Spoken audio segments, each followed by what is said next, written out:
আজকে আমি বানাবো সূর্যমুখী প্লেটার। প্রথমে আমি বেগুনগুলো ভেজে নিচ্ছি। বেগুনগুলো আগে আমি মাখিয়ে রেখেছিলাম, সুন্দর করে ছেড়ে দিলাম। এবার উল্টে নিচ্ছি। বেগুনগুলো খুব বেশি ভাজা যাবে না, খুব বেশি ভাজলে কি হয়, কালো কালো হয়ে যায়। আমি মোটামুটি একটু ভাজবো।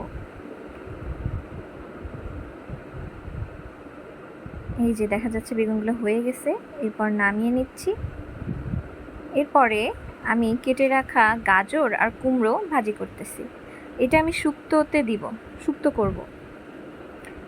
একটু ভেজে নেওয়ার পরে নামিয়ে রাখলাম। তারপরে বরবটি আর চিচিঙ্গা দিলাম।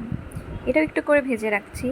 শুক্তোতে একটু করে ভেজে তরকারিটা করতে হয়, কারণ এতে করে তরকারিটা বেশিক্ষণ থাকে। এবার নামিয়ে নিচ্ছি। এরপরে আমি কড়াইতে তেল দিলাম, কিছুটা রসুন, কিছুটা পেঁয়াজ, মরিচ, আবার একটু পেঁয়াজ, এরপর একটু নেড়ে নিচ্ছি। একটু ব্রাউন কালার হয়ে গেলে তারপর মশলাগুলো দিয়ে দিব। মরিচের গুঁড়া, হলুদের গুঁড়া, ধনের গুঁড়া, জিরার গুঁড়া, গরম মশলা গুঁড়া সব কিছু একটু একটু করে দিব। শুক্তোতে কিন্তু বেশি মশলা দেওয়া যায় না।